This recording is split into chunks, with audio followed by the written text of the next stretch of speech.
Hello friend, this is Paritosh और आप देख रहे हैं आई स्पीक अबाउट मनी। आज इस वीडियो में हम बात करने वाले हैं स्टॉक मार्केट क्रैश के बारे में। अभी रिसेंटली 4 मई को आरबीआई ने अपने रेपो रेट्स बढ़ाए। पहले 4% थे और अब ये बढ़ा के 40 बेसिक पॉइंट्स बढ़ा के 4.40% कर दिए गए। रेपो रेट्स बेसिकली आपके हैं जिस रेट पे हमारे जो कमर्शियल बैंक्स होते हैं वो आरबीआई से जो पैसा बोरो करते हैं उस रेट्स को हम रेपो रेट्स बोलते हैं। अब यहाँ पे रेपो रेट्स बढ़ने की वजह से इन्फ्लेशन बहुत ज़्यादा है और मार्केट में काफ़ी तरीके की बातें सुन रहे होंगे और मार्केट में वॉलेटिलिटी भी है। मार्केट में थोड़ी सी पैनिक सिचुएशन बनी है और इन्वेस्टर्स के मन में और ख़ासतौर से आपके मन में भी ये सवाल आ रहा होगा कि क्या मुझे इस समय इन्वेस्ट करना चाहिए पैसा या नहीं करना चाहिए।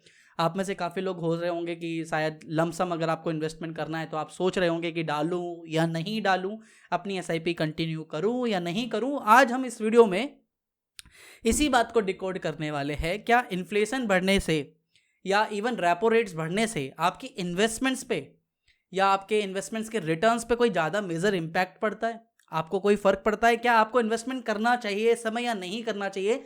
इसको हमने अपनी एक पूरी रिसर्च करके डेटा को हमने कंपाइल करा है और उस पर मैं आपको बताने वाला हूँ। तो बेसिकली हमने एक्सेल पे अपने जितने भी पुराने रेपो रेट्स बढ़े हैं जब जब ये डिसीजंस लिए गए हैं तब से लेके अब तक, और उसके बाद निफ्टी, क्योंकि निफ्टी 50 ही हम मार्केट का बैरोमीटर है, वो किस तरीके से रिएक्ट करा है, साथ में जब जब इन्फ्लेशन रहा है ज़्यादा उसके बाद मार्केट ने कैसे रिएक्ट करा है, उसको पूरी को हिस्टोरिकल ऑब्जर्वेशन को हमने यहाँ पे एक एक्सेल पे इसको एक रिसर्च फॉर्म में डाला है ताकि मैं आपको दिखा सकूँ। तो वीडियो में चलते हैं आगे, एक्सेल पे बात करते हैं फिर हम डिटेल में समझते हैं। तो गाइस अभी हम स्क्रीन पर हैं और यहाँ पे सबसे पहले जो हमारे पास डेटा है ना, ये है हमारे पास 1958 से लेके अभी 2021 तक का पूरा सीपीआई इन्फ्लेशन डेटा, यानी कंज्यूमर प्राइस इन्फ्लेशन का जो डेटा है। कई सालों का हमने ये डेटा फैच किया है। तो आप देखेंगे इस डेटा में ये this is not the first time कि हमने 7% की फिगर को क्रॉस करा है। We have seen so many example. एक यानी अगर आप देखेंगे कुछ पर्टिकुलर पीरियड में तो ऐसा भी था आपका, अगर आप देखेंगे लाइक 1973 में तो 23% का भी इन्फ्लेशन था, 1974 में 25% का भी इन्फ्लेशन था, इवन आप 1979 की बात कर लीजिए, चलो ज़्यादा दूर नहीं जाते, 2012 में देख लीजिए 11.17% का इन्फ्लेशन था।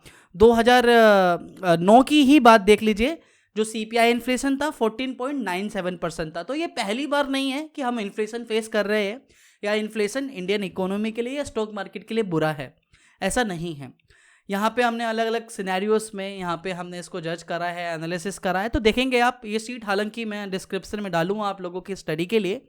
तो इन्फ्लेशन ये पहली बार नहीं हुआ कि हमने 7% की फिगर को टच करा है, हमने इससे पहले भी कई बार 11%, 12% और इवन 14% भी फेस किया है। तो देखो मैं आपको बात करता हूँ 2007 की। 2007 में हमारा जो इन्फ्लेशन था वो 5.51% था। 2008 में आते आते ये 9.70% हो गया। 2009 में सिचुएशन कुछ इस तरीके का था कि ये 14.97% हो गया। लेकिन अगर आप देखेंगे रिटर्न साइड पे तो यहाँ पे ये पहला सिनेरियो है जहाँ हमने सिमिलरली सेम पीरियड में 2009 के बाद जब इन्फ्लेशन बहुत ज़्यादा था उस समय रेपो रेट्स भी बढ़ाए गए थे दोबारा, ताकि मार्केट में जो लिक्विडिटी है वो कम करी जाए 2009 में।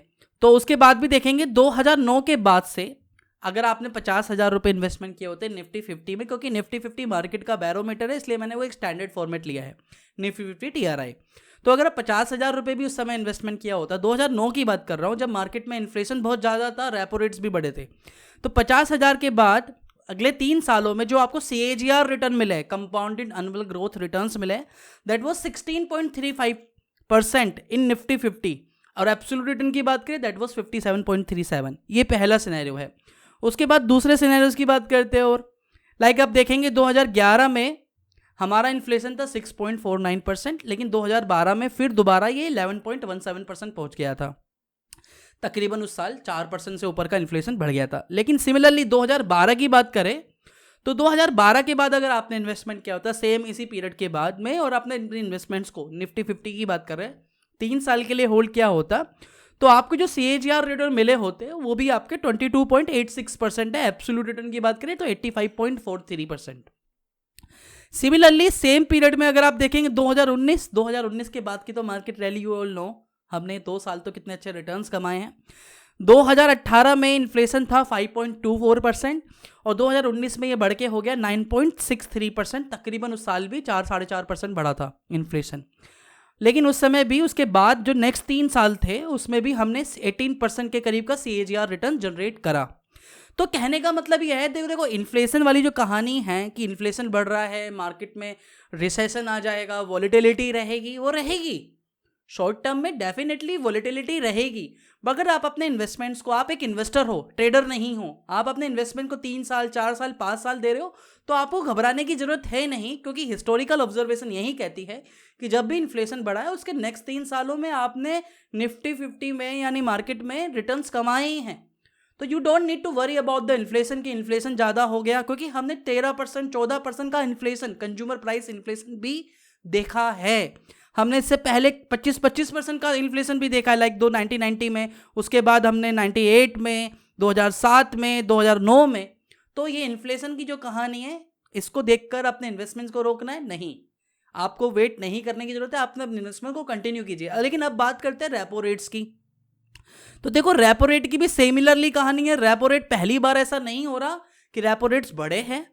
अगर 2009 से भी देखेंगे तो रेपो रेट्स की साइकिल कुछ इस तरीके की रही है। आप यहाँ पे देखेंगे ना, रेपो रेट्स की साइकिल है ये पूरी, काफ़ी टाइम से 4% था, 2-3 साल से तकरीबन। और उसके बाद, उससे पहले जब लास्ट टाइम बढ़ा था ना, लास्ट टाइम जो रेपो रेट्स जब कम हुए थे 4.40 से कम होके 4% ही हुए थे। लेकिन अभी दोबारा उसी रेट्स पर, यानी मार्च में 2020 मार्च में हमारा रेपो रेट 4.40 ही था, लेकिन अब दोबारा सेम उस लेवल पर आ गया। लेकिन आप देखेंगे ना, इस पूरे पीरियड में ये रेपो रेट की पूरी साइकिल है, जहां हमने 4.75% से लेके हमने सीधा 8% भी रेपो रेट देखा है। आप देखेंगे ना, 2014 में 28 जनवरी 2014 में जब डिसीजन लिया था, तब उस समय रेपो रेट 8% भी था। उसके बाद काफ़ी टाइम तक 8% रहा, 7.75 रहा, उसके बाद काफ़ी टाइम से गिरता रहा, 2016 से 2017 से कंटिन्यूसली गिरता रहा। बीच में गिरने के बाद सीधा 4% पहुंच गया, और अभी जो 4 मई को जो डिसीजन लिया गया उसमें 4.40% हो गया। लेकिन ये रेपो रेट की पूरी साइकिल होने के बावजूद भी इस सेम पीरियड में, सिमिलरली सेम पीरियड में, इन 10 सालों की बात करें ना, तो निफ्टी 50 TRI के अगर आप CAGR रिटर्न्स की बात करें तो वो है 11.28%। एंड दैट इज नॉट लो, कि ऐसा नहीं कह सकते कि 11% कम है। अगर आप 10 सालों से कंसिस्टेंटली 11% भी रिटर्न कमा रहे हो तो योर एब्सोल्यूट रिटर्न इज 277, यानी आपका पैसा 2.5 गुना हुआ है, 2.5 गुना से ज़्यादा हुआ है। और we are talking about the Nifty 50 TRI। तो इसलिए ये डेटा मैं आपको इसलिए दिखा रहा हूँ कि क्या इन्फ्लेशन बढ़े, चाहे रेपो रेट बढ़े, कम हो, इन्फ्लेशन कम हो, ज़्यादा हो, ये मार्केट में चलता रहा है। स्टॉक मार्केट में डेफिनेटली वोलेटिलिटी रहेगी छोटे पीरियड में, क्योंकि ट्रेडर्स, हम एज एन इन्वेस्टर उस समय एकदम इंस्टेंटली रिएक्ट करते हैं। लेकिन अगर 3-4 साल का पीरियड है और इवन आपका लॉन्ग टर्म है, तो you don't need to worry about the market inflation, you don't need to worry about the कि आज RBI ने रेपो रेट्स बढ़ा दिए, और हो सकता है रेपो रेट्स और भी ज़्यादा बढ़े, और बढ़ने ही हैं।